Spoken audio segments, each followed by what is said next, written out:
Daniel Adame Osorio y su filigrana política. Buenos días, Daniel. Gracias, te doy un saludo muy afectuoso a ti, a toda nuestra audiencia. Buen jueves. Creo que el asunto que más relevante que tenga nuestra historia contemporánea, sin duda,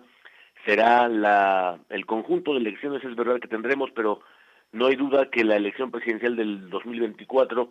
tiene muchas características que la marcan precisamente porque, a pesar de la evolución que hemos logrado desde el punto de vista político, electoral, sin embargo, hoy se ha puesto un freno. Hoy me refiero a este sexenio, por lo que toca justo al factor, por ejemplo, de los varios que podemos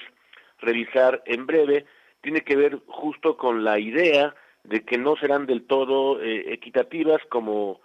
vimos básicamente toda la etapa del cambio político desde el 99 en nuestros días, en donde más o menos el cometido que nosotros recordamos del conjunto de reformas electorales habían tenido justamente por objetivo ir limitando las intervenciones y todos aquellos funcionarios que estaban teniendo injerencias ya de modo formal o informal, pero que ya las reformas electorales les ponían justamente un tope para normalizar la idea de que la evolución electoral solamente tuviera que ver con aquellos actores que eran justo sus protagonistas, los candidatos, los actores, los partidos, y en todo caso la mecánica del cambio político tenga que ver únicamente con esa salvaguarda que nos ponga, eso sí, por fortuna, la reforma electoral que todos evocamos, o por lo menos como una muy buena guía para nuestra evolución democrática, la reforma electoral de 1996, que puso justamente el contrapeso más efectivo cuando desde la Constitución pone la característica y en la categoría de independencia, de autonomía, a las autoridades electorales ya del gobierno como agentes ya claramente externos. Esa ha sido la idea de la inequidad que hoy se está planteando, justamente porque los agentes externos que se proscribieron desde aquella épica reforma, ya más de las décadas que han corrido, y sin embargo hoy me parece que el problema está justamente centrado en que la inequidad no es que vuelva justamente porque las reglas del juego no están vigentes. Vuelven esos factores de inequidad precisamente porque hay muchas características que apuntan a que el modelo de partido carismático es lo que se ha vuelto a poner en la mesa, es decir, que vuelvan las personas a estar en primer lugar y las reglas del juego, por claras, por vigentes y por competitivas que sean, esas las ponemos a un lado. Y esa justamente es la idea que hemos evocado ahora cuando hablamos de que la inequidad vuelve por un solo factor, o se puede decir un conjunto de ellos, pero no hay duda que dominados por la mecánica del actor principal, el presidente de la República, que evocando aquel muy buen libro de don Daniel Cosío Villegas decía: el presidente es más un predicador que un jefe de gobierno, que un jefe de Estado, cuando planteaba la hipótesis principal de uno de sus clásicos, cuando hablaba precisamente del mandatario como su estilo personal de gobernar. Y creo que allí, cuando vemos esa mecánica de la inequidad, hablamos precisamente de que el presidente, con su conversación que establece todos los días, su estrategia principal tiene, como sabemos, a ese instrumento de propaganda principalísimo, su conferencia de medios, y por allí es donde él hace todos los días el factor de la inequidad, porque favorece una conversación